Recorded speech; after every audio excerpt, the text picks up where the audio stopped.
ये एक science fiction काल्पनिक कथा है जिसका वास्तविकता से कोई संबंध नहीं है। ये कहानी और वीडियो द नॉलेज की एक खास ऑडियंस के लिए बनाया गया है। 5 मई सन 2100 मानव जाति सालों से एलियंस की तलाश कर रही है। Search for extra terrestrial intelligence जैसे अभियान भी दुनिया की सरकारों ने शुरू किए हैं। विज्ञान तो सालों से प्रगतिशील रहा है और इंसानियत आज टाइप 1 सिविलाइजेशन की ओर बढ़ रही है। फिर भी अभी तक इंसानों की एलियन की तलाश खत्म नहीं हुई है और ना ही आज तक किसी विकसित एलियन प्रजाति का अता पता मिला है। पृथ्वीवासी अभी मंगल के निवासी भी बने हैं और पृथ्वी से कुछ लोग मंगल पर भी जाकर बसे हैं। मार्स कॉलोनाइजेशन तो साल 2035 से ही शुरू हो चुका था और भूतपूर्व जीनियस पर्सन एलोन मस्क के द्वारा मार्स पर नुवा नाम का एक शहर भी बसाया गया था जो आज फल फूल रहा है और मंगल ग्रह पर इस शहर की जनसंख्या आज 1 लाख से भी पार हो चुकी है। बीते साल यानी कि सन 2099 में एलियन के अस्तित्व की कुछ जानकारियां मिली थी।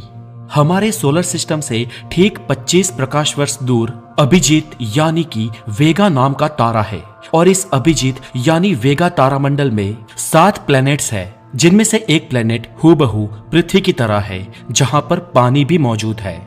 हमारे वैज्ञानिक सालों से इस तारामंडल पर रिसर्च कर रहे थे और हमारे वैज्ञानिकों ने पाया है कि इस वेगा तारामंडल में जो पृथ्वी जैसा ग्रह है जिसका नाम है P3, वहां पर जीवन होने की पूर्ण संभावनाएं है। ऊपर से ये तारामंडल और ये प्लेनेट बहुत पुराने हैं और इसके आसपास दूसरा कोई हैबिटेबल प्लेनेट भी नहीं है, इसीलिए इस P3 नाम के प्लेनेट पर अति बुद्धिशाली जीवों के पनपने की भी बहुत ही ज्यादा पॉसिबिलिटीज है। हमारे वैज्ञानिक सालों से इस वेगा तारामंडल पर एक मिशन भेजने का आयोजन कर रहे थे ताकि हम इंसान वहां जाकर ये जान सके, ये समझ सके कि वेगा तारामंडल में वहां के 7 प्लैनेट्स कैसे हैं और प्लैनेट P3 पर जीवन सृष्टि किस तरह से पनपी है।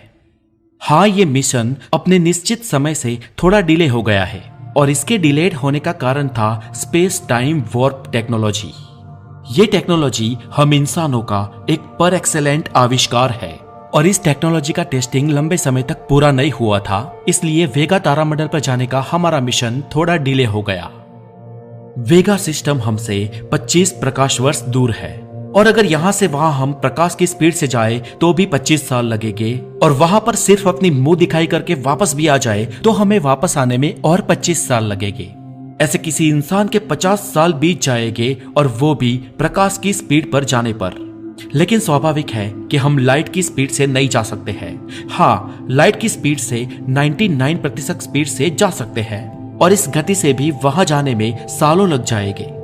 लाइट स्पीड ब्रह्मांड की एक कुदरती तय सीमा है, आप किसी भी संजोग में इसे पार नहीं कर सकते हैं। साइंस फिक्शन के लेखकों की कल्पनाओं में भी स्पीड के इस बैरियर को पार करने की अनुमति नहीं है, लेकिन अब इसमें एक स्पेस टाइम वॉर्प टेक्नोलॉजी नए आविष्कार के रूप में ऐड हुई है और विज्ञान आज पहले के मुकाबले लाखों गुना ज्यादा विकसित हो चुका है। स्पेस टाइम वॉर्प टेक्नोलॉजी कुछ ऐसी है कि अंतरिक्ष यान के फ्रंट में यानी कि उसके आगे 50 मीटर तक लंबा एक बहुत बड़ा मशीन या युग है कि एक अत्याधुनिक इंजन बनाया जाता है और इस मशीन में छोटे छोटे पृथ्वी पर सबसे ज्यादा ऊर्जा पैदा करने वाले नैनो फिल्टर्स और नैनो मशीन्स फिट किए गए हैं और ये मशीन जब स्पेस में अपनी गति पर चलेगा तो अपने आगे एक बहुत ही छोटा नैनो ब्लैक होल का निर्माण करके स्पेस टाइम में एक मरोड़ पैदा करेगा और ये स्पेस शटल जैसे जैसे आगे चलेगा वैसे वैसे टाइम में मरोड़ पैदा होती जाएगी और वो अपने समय से और ज्यादा स्पीड से आगे गति कर पाएगा। और इस टेक्नोलॉजी से 100 साल का समय भी सिर्फ 30 सालों में पूरा हो सकता है और वो भी कॉस्मिक स्पीड लिमिट के नियम को तोड़े बिना और अपने जीवन के 30 साल को स्पेस में कुर्बान कर सके ऐसे एस्ट्रोनॉट्स भी हमें मिल गए हैं। और आखिरकार आज साल 2100 में वो दिन आ गया है जब हमारी पृथ्वी से इंसान वेगा तारामंडल पर जाएंगे और इस मिशन का नाम दिया गया है मिशन वेगा।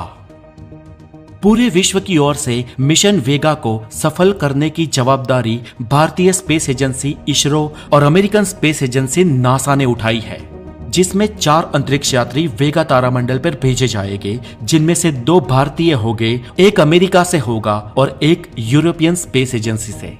जिनमें भारत से कैप्टन मंत्रा और दूसरी महिला अंतरिक्ष यात्री कैप्टन कविता है।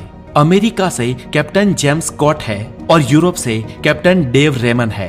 पृथ्वी से ये 4 साहसिक अंतरिक्ष यात्री अनजान दुनिया की खोज में निकल पड़े और सतत 30 साल तक होने वाली अवकाशी सफर के मानसिक और शारीरिक परिणाम भी उन्हें अंतरिक्ष में भुगतने होंगे। मिशन वेगा पृथ्वी से वेगा तारामंडल की ओर पूरजोश से रवाना हुआ। स्पेसशिप पृथ्वी से होती हुई चांद के पास से गुजरी और वो फुल स्पीड हासिल करने लगी। इस दरमियान इसका अगला इंजन शुरू हुआ और स्पेस टाइम में मरोड़ के कारण वो बेहद स्पीड से वेगा स्टार सिस्टम की ओर बढ़ने लगे। पृथ्वी से निकले इस स्पेसशिप को महज 1 साल ही हुआ था कि अंतरिक्ष यात्रियों के बीच अंदरूनी कलेश होने लगे। ये एक इंसानी फितरत है और इस फितरत के सामने अंतरिक्ष यात्रियों को लड़ना था। इन सभी की ट्रेनिंग उन्हें दी गई थी, लेकिन फिर भी परिस्थिति का सामना करना बहुत ही कठिन था। पर फिर भी कुछ भी करके अपने ह्यूमन नेचर पर कंट्रोल रखकर और एक दूसरे का हो सके उतना सपोर्ट करते हुए अंतरिक्ष यात्रियों ने स्पेस में 10 साल निकाल दिए। लंबे समय तक नींद की अवस्था में जाने का विकल्प इन अंतरिक्ष यात्रियों के पास था, लेकिन इसे हो सके उतना इन्होंने टाला, क्योंकि शरीर को लंबे समय तक सुलाए रखने के गंभीर परिणाम भी हो सकते थे।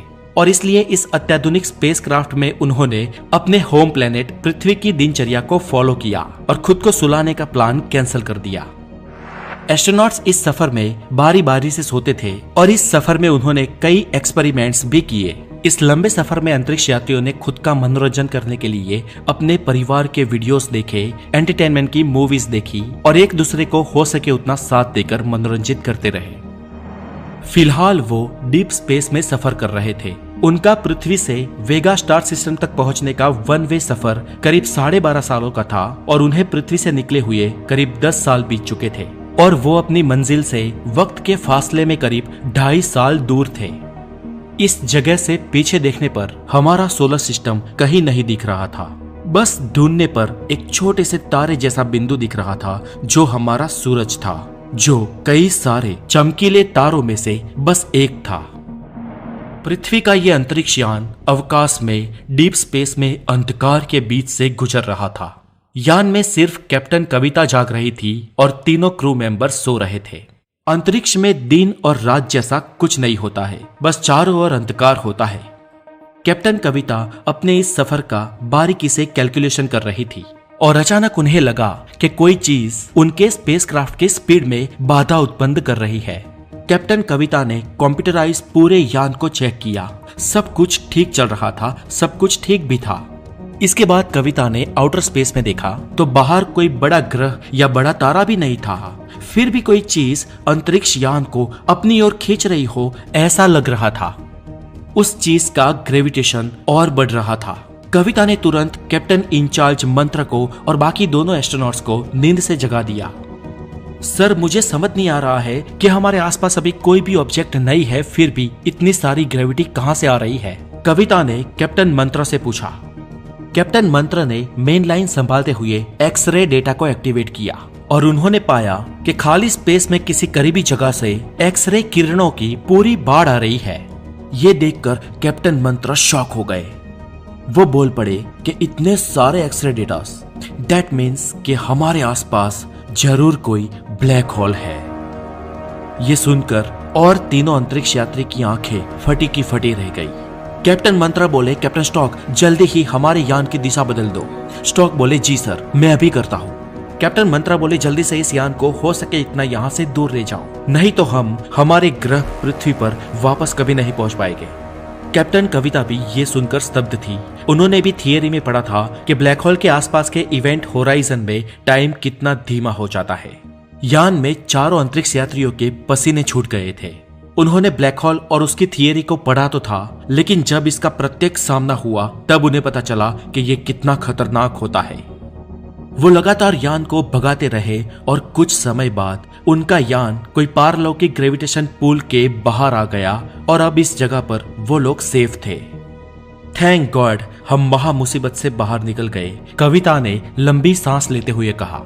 फिर कविता ने कैप्टन मंत्र से पूछा कि सर, मुझे ये समझ नहीं आ रहा कि कि जब हम किसी ब्लैक होल के पास थे तो ब्लैक होल के आसपास उसकी बॉर्डर पर कोई रोशनी क्यों नहीं दिखाई दी? ब्लैक होल आखिर इतना अदृश्य कैसे हो सकता है? कविता, मैं मानता हूँ कि इस तारे की मृत्यु अपना पूरा ईंधन खत्म करके अभी हाल ही में पिछले कुछ हजारों सालों में हुई होगी और ब्लैक होल प्रकाश को भी अपने पार नहीं जाने देता। पर लेकिन इस ब्लैक होल के आसपास कोई चट्टान, कोई खड़क, कोई ग्रह या कोई ऐसा तारा नहीं है जिसे ये ब्लैक होल खा जाए और उसके इवेंट होराइजन में फंसने से पहले कोई रोशनी पैदा करे। इसके कारण ये ब्लैक होल पूर्णतः अंधकार में था और हमें इसकी भनक भी नहीं लगी, कैप्टन मंत्र ने अनुमान लगाते हुए कहा। और उसके बाद वो वेगा स्टार सिस्टम की ओर अपने यान को ले गए। ऐसे और कुछ दिन बीते और एक रोज जब ये लोग अंतरिक्ष में सफर कर रहे थे तभी उनके पास में से कोई और एक यान सुपर फास्ट गति से उनकी ओवरटेक करते हुए गुजरा। कैप्टन मंत्र स्तब्ध हो गए। चारों पृथ्वीवासी कुछ सोच समझ पाते इससे पहले तो वो अज्ञान यान पृथ्वी के यान पर लेजर हमला करने लगा। चारों कैप्टन्स ने अपनी कमान संभाली और अपने स्पेसक्राफ्ट को बचाने लगे। कैप्टन मंत्रा जैसे तैसे अपने अंतरिक्ष यान को ऊपर नीचे करके बचाते हुए उस यान से दूर ले गए। सर, ये क्या है? ये स्पेसक्राफ्ट अचानक कहां से आ गया? जेम्स स्टॉक ने पूछा। सर, हम तो वेगा P3 पर पहुंचकर उस ग्रह के नजारे देखने वाले थे, उस ग्रह का आसमान देखने वाले थे, वहां की जीवन सृष्टि देखने वाले थे, पर यह अत्याधुनिक इंटेलिजेंस यान बीच में कहां से आ गया? कविता ने पूछा। कैप्टन मंत्र अपने यान को फुल स्पीड से आगे बढ़ा रहे थे, फिर भी वो अज्ञात एलियन यान इनका पीछा नहीं छोड़ रहा था। ये अज्ञात यान पीछे से इनके और पास आकर फिर से हमला करने लगा। कैप्टन मंत्र का यान उनका सामना कर सके इस परिस्थिति में नहीं था। चारों अंतरिक्ष यात्री डर गए थे। कैप्टन मंत्र को कुछ समझ नहीं आ रहा था कि क्या करे और वो परग्रही अंतरिक्ष यान तो लगातार हमले कर रहा था। अब बस लग रहा था कि बहुत जल्दी मरने ही वाले हैं। और तभी अचानक न जाने कहां से और दो अंतरिक्ष यान इनके पास आए और वो अज्ञात अंतरिक्ष यान पर हमला करने लगे और हमारे पृथ्वीवासी यान को बचाने लगे। वो त्रासवादी अंतरिक्ष यान जो हमारे एस्ट्रोनॉट्स पर हमला कर रहा था, वो इन्हें देख के तुरंत भाग खड़ा हो गया। कैप्टन मंत्र और उनकी टीम कुछ समझ नहीं पा रहे थे और तभी वो दो अंतरिक्ष यान कैप्टन मंत्र के अंतरिक्ष यान के पास आए। इन अंतरिक्ष यान को देखकर लगता था कि ये कोई अत्याधुनिक और बहुत ही रेयर मटेरियल से बने हैं और इन यान के डैशबोर्ड्स पर कोई परग्रही भाषा में लिखी लिपि दिख रही थी। इस यान में से मंत्र की सिस्टम पर कुछ कमांड्स आ रहे थे।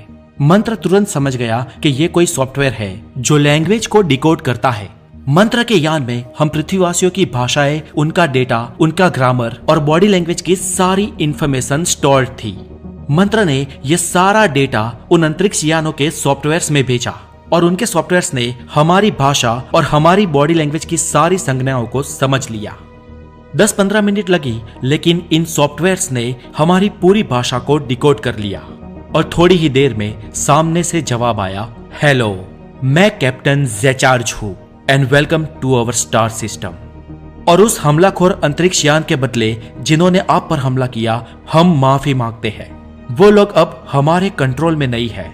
ये कैप्टन ज़ेचार्ज की आवाज थी जो अपने यान में अपनी लोकल भाषा में बोल रहे थे, लेकिन हमारे यान में ये मैसेज हिंदी में डिकोड हो रहे थे। हेलो कैप्टन ज़ेचार्ज, मैं कैप्टन मंत्र हूं और हम यहां से करीब 20 प्रकाश वर्ष दूर सूरज नाम के तारे के पृथ्वी नाम के ग्रह पर से आए हैं। मंत्र ने ज़ेचार्ज को जवाब दिया। आमने सामने बातचीत तो शुरू हुई, लेकिन अचानक किसी अंतरिक्ष यान के किए गए हमले से हमारे पृथ्वीवासी चारों एस्ट्रोनॉट्स डर गए थे और उसमें भी अभी तक इन एलियंस की आवाज ही सुनाई दे रही थी। वो कैसे हो गए इसका कोई अंदाजा नहीं था। कैप्टन मंत्रा, हम आपका और आपकी टीम का हमारी स्पेस कॉलोनी में स्वागत करते हैं। हमारी स्पेस कॉलोनी यहाँ पास में ही है, आप हमारे पीछे पीछे वहां पर जरूर आइए। कैप्टन ज़ेचार्ज ने कैप्टन मंत्र को निमंत्रण दिया। इस निमंत्रण का अस्वीकार करने का भी कोई विकल्प था या नहीं, ये भी पता नहीं था। कैप्टन मंत्र ने और 3 अंतरिक्ष यात्रियों के सामने देखा और आंखों के इशारों से उन्होंने हामी भरी और कैप्टन मंत्र ने भी हाँ कह दी। वो 2 अंतरिक्ष यान पृथ्वी के अंतरिक्ष यान को ओवरटेक करके अपनी कॉलोनी की ओर आगे बढ़े और कैप्टन मंत्र का अंतरिक्ष यान उनके पीछे पीछे चला। करीब 2 घंटे की ट्रैवलिंग के बाद ये लोग एक अत्याधुनिक स्पेस में तैरते हुए शहर की ओर गए। दूर तक आंख जहां तक देख सकती है वहां तक ये शहर स्पेस में फैला हुआ था। उनके इस शहर के घर, उसकी इमारतें, यहाँ का एयरपोर्ट, सब कुछ मन मोह लेने वाला था। यहाँ पर सभी इमारतों से भी ऊपर एक बहुत बड़ी जायंट इमारत थी जो एक बड़े व्हील की तरह थी और जो इस पूरे शहर की सरफेस को आर्टिफिशियल ग्रेविटी प्रदान कर रहा था। ऐसे गगनचुंबी विराट चक्र इस पूरे शहर में 45 डिग्री के कोण में करीब हर जगह पे बसे हुए थे। इंजीनियरिंग की ऐसी बेनमून कलाकारी को देखकर हमारे पृथ्वीवासी एस्ट्रोनॉट्स गहन सोच में पड़ गए। हमारे पृथ्वीवासी यान ने स्पेस में तैर रहे इस आधुनिक शहर पर लैंडिंग की। हमारे चारों एस्ट्रोनॉट्स अपने अंतरिक्ष यान से बाहर आए। वहां कैप्टन जचार्ज और उनकी टीम भी उनके स्पेसक्राफ्ट से बाहर निकली। उनको देखते ही कैप्टन मंत्रा की टीम चौंक गई। ये एलियन तो करीब करीब इंसान के जैसे ही दिख रहे थे। इन्हें भी 2 आंखें थी, 2 कान थे, एक मुंह था। हाथ, पांव और शरीर लगभग इंसान के जैसा ही था। बस डिफरेंट ये था कि वो लोग हमसे हाइट में काफी ऊंचे थे। उनकी एवरेज हाइट ही करीब 8 फुट तक होगी। और दूसरी नोंदनीय बात यह थी कि इनकी चमड़ी का रंग इंसानी चमड़ी के रंग से थोड़ा भिन्न था। मंत्र की टीम का निरीक्षण पूरा हो इससे पहले कैप्टन जचार्ज बोले, कैप्टन मंत्रा, आप हमारे मेहमान हो, इसलिए जरा भी संकोच मत करें। जीवान ग्रह के लोग आज भी उनकी मेहमान नवाजी को नहीं भूले हैं, जचार्ज ने खुद के ग्रह को याद करते हुए कहा। और इसी बात पर हमारी टीम ने यह जान लिया कि उनके ग्रह का नाम जीवान था। कैप्टन जचार्ज और उनकी टीम मंत्र और उनकी टीम को उनके इस शहर की एक जगह पर ले गई जो भव्य होटल जैसी प्रतीत होती थी। पृथ्वीवासी चारों अंतरिक्ष यात्री अभी भी स्तब्ध थे और कोई गहरी सोच में डूबे थे। कैप्टन जचार्ज और उनकी टीम हमारी टीम को एक डाइनिंग एरिया में ले गई और वहां पर वो भोजन करने वाले थे। कैप्टन कविता ने मंत्र से पूछा, सर, पता नहीं इनका भोजन कैसा होगा, क्या हम ये कर पाएंगे या नहीं? मंत्र ने कहा, देखते हैं। थोड़ी देर बाद भोजन आया जो शायद वहां की कोई लोकल वनस्पति और वहां के मसालों से घुलकर बना था। हमारी टीम ने और कैप्टन जचार्ज की टीम ने साथ में भोजन किया। बातों बातों में कैप्टन मंत्रा ने कैप्टन जचार्ज से पूछा, कैप्टन, आपने ये स्पेस सिटी बनाई तो फिर आपके ग्रह के साथ क्या हुआ था? इस स्पेस सिटी को खड़ा करने के पीछे आपका क्या उद्देश्य था? इस प्रश्न पर जचार्ज उत्तर देते हुए बोले, हमारा ग्रह जीवान यहाँ से पास में ही है, लेकिन वो अब रहने लायक नहीं रहा। हमारे पूर्वजों ने हमारे ग्रह के नैसर्गिक संसाधनों का सोचे बिना लगातार उपयोग किया, जिसके कारण हमारे ग्रह के भंडार फूट पड़े। इस संसाधनों के उपयोग के कारण हमारे ग्रह का वायुमंडल जहरीला हो गया। ग्लोबल वार्मिंग का बहुत ही भयानक युग शुरू हुआ और हमारा ग्रह एक भट्ठी समान हो गया। हमारे लोगों ने इसके निराकरण के बहुत सारे प्रयत्न किए, लेकिन बहुत देर हो चुकी थी। एनवायरनमेंट हद से ज्यादा बिगड़ चुका था और हमारे ग्रह के करोड़ों लोगों ने इसके चलते अपनी जान गुमाई है। ये सब हुआ तब तक हमारी सभ्यता डेवलप तो हो चुकी थी। हम स्पेस मिशंस भी आयोजित करने लगे थे, फिर भी हम अपने घर को नहीं बचा सके। इसके बाद हमारे कुछ बचे कुचे लोगों को बचाने के लिए हमने इस स्पेस सिटी का आयोजन किया और कुछ बचे कुचे लोगों को यहाँ पर बसा दिया गया। आज ये हमारी चौथी जनरेशन है और मेरे साथ यहाँ पर आप जितने भी लोग देख रहे हो, ये सब इसी स्पेस सिटी में पैदा हुए हैं। ओह, आपने बहुत कुछ सहा है, मंत्र ने इमोशनल होते हुए कहा। हाँ कैप्टन, हमारी प्रजाति ने बहुत कुछ सहा है, जचार्ज ने कहा। इसके बाद मंत्र ने पूछा, कैप्टन, आपका ग्रह तो वेगा स्टार सिस्टम में नहीं है और वेगा तारे की प्रदक्षिणा भी नहीं करता है, तो आपका तारा, आपका सन कहाँ है? और आप लोग यहाँ से वेगा स्टार सिस्टम पर जाके सेट क्यों नहीं हो जाते? अब जीवान ग्रहवासी और पृथ्वी ग्रहवासियों के बीच एक मशीन ट्रांसलेशन कर रही थी, इसलिए अब भाषा का कोई प्रॉब्लम नहीं था। जवाब देते हुए जचार्ज ने कहा कि जीवान ग्रह के सारे देशों ने एक होकर ये कॉलोनी बनाई है। हमारी नजर वेगा तारामंडल पर है, लेकिन वहां पर जीवन सृष्टि अभी धीरे धीरे पनप रही है। वहां पर बैक्टीरिया और सूक्ष्म जीव भी अस्तित्व में आए हैं। वहां पर वनस्पति भी डेवलप हुई है। वेगा तारामंडल का तीसरा और छठा ग्रह रहने लायक है, लेकिन हम अभी वहां की जीव सृष्टि को पनपने के लिए वक्त दे रहे हैं। हम भविष्य में धीरे धीरे कुछ थोड़े लोगों को वहां पर बसाएंगे और ऐसे करके वहां की जीवन सृष्टि में कोई खलेल ना पहुंचे, इस तरह से वहां पर मूव हो जाएंगे। बात रही हमारे स्टार की, यानी कि अगर आपकी भाषा में कहे तो हमारे सूरज की, तो जब हमारे ग्रह पर ग्लोबल वार्मिंग अतिशय मात्रा में बढ़ गया था, तब हमने हमारे सन पर एक प्रयोग करना शुरू किया और हम इस प्रयोग में उसकी ऊर्जा को कम करना चाहते थे ताकि गर्मी कम हो। और बड़े पैमाने पर हुए इस प्रयोग में एक बहुत बड़ी गलती हो गई और हमारा सूरज न्यूक्लियर फ्यूजन को सप्रेस करने लगा और वो खुद में ही ढह गया। आज वो एक छोटा सा ब्लैक होल बन चुका है और आप जहां से आए वहां पर बीच रास्ते में ही वो ब्लैक होल के रूप में है।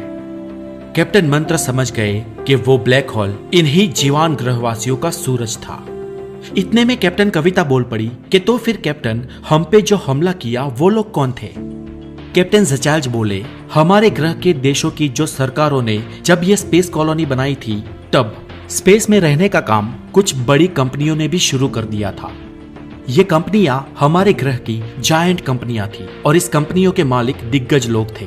जब सरकारों ने ये कॉलोनी बनाई तब उन्हें ये बात पसंद नहीं आई और ये कंपनियां और उनके लोग आज बागी बन चुके हैं। हम आज भी वेगा स्टार सिस्टम की विजिट करते हैं, लेकिन वहां की जीव सृष्टि को पनपने के लिए हम समय दे रहे हैं, जबकि ये कंपनियां वहां पर तुरंत बसना चाहती है और इन कुछ वैचारिक मतभेदों के कारण आज वो हमारे दुश्मन बन चुके हैं और उनकी भी स्पेस में यहाँ से दूर कुछ दूसरी कॉलोनी है। कैप्टन, मैं आपको बताता चलूं कि वेगा स्टार सिस्टम का जो छठा ग्रह है वो भी कुदरती संसाधनों और खनिजों के मामले में बेहद ही समृद्ध है।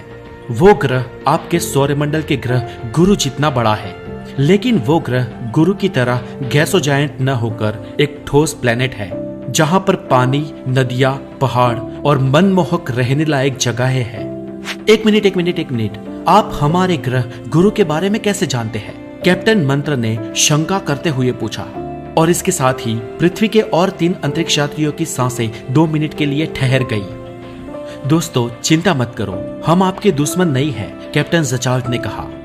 हाँ, ये बात सच है कि हम लोग आपके सौरमंडल के बारे में बहुत कुछ जानते हैं और कई बार तो हमारे पूर्वज और हम भी आपके सौरमंडल में घूमने के लिए भी आए हैं। कैप्टन मंत्र, आपके सौरमंडल में जो आखिरी प्लेनेट प्लूटो है, उसके कुछ आगे स्पेस टाइम में कभी आपने बारीकी से अवलोकन किया है?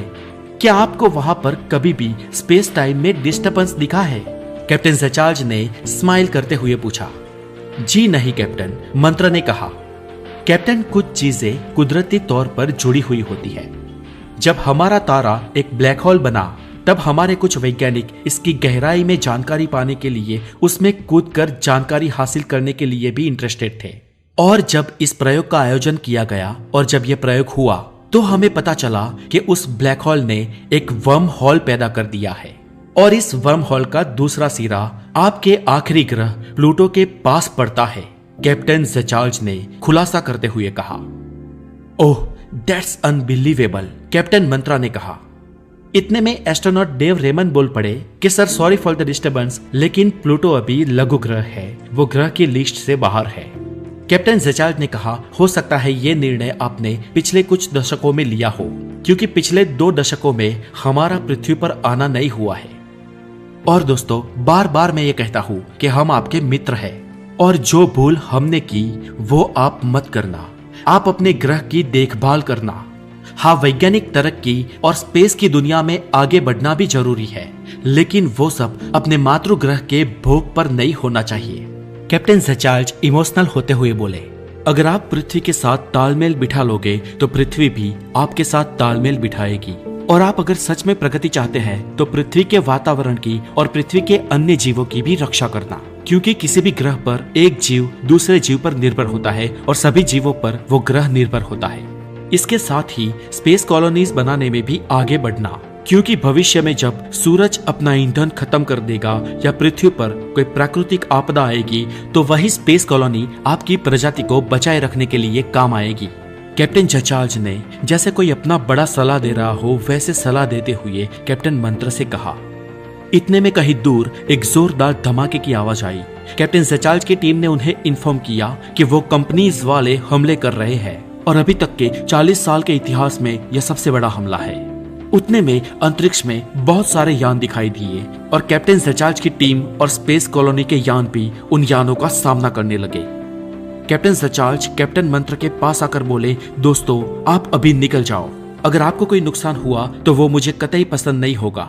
भले ही आपके पास स्पेस टाइम वॉर्प की टेक्नोलॉजी हो, लेकिन उस टेक्नोलॉजी से यहाँ से पृथ्वी पर जाने में और 12-15 साल लग जाएंगे।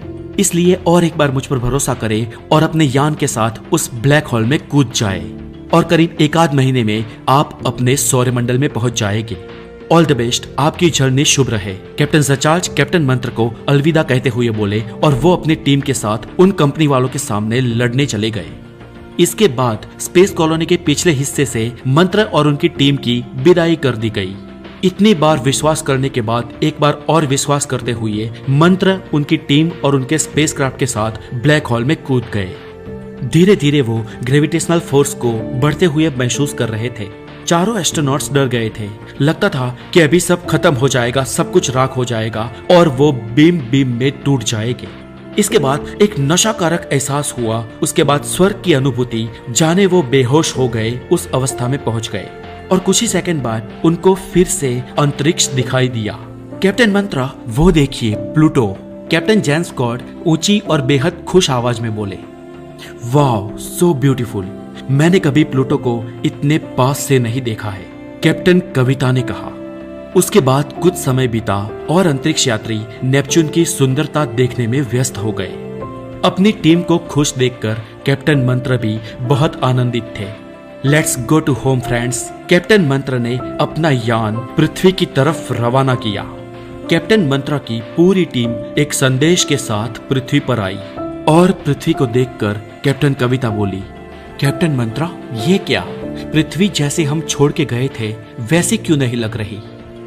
दोस्तों, इस कहानी को मैं यहीं पर पूर्ण विराम दे रहा हूँ। और कैप्टन मंत्रा की टीम ने इतनी जर्नी करके वापस आने के बाद पृथ्वी पर क्या देखा होगा, उसके आगे की बात आप अपनी क्रिएटिविटी के घोड़ों को दौड़ाकर हमें कमेंट बॉक्स में जरूर बताएं। मैं हूँ हितेश गिरी गोसाई, आप हैं द नॉलेज के साथ और हेल्दी नॉलेज के लिए द नॉलेज को जरूर सब्सक्राइब करें। बहुत सारा ध्यान रखें। Take care.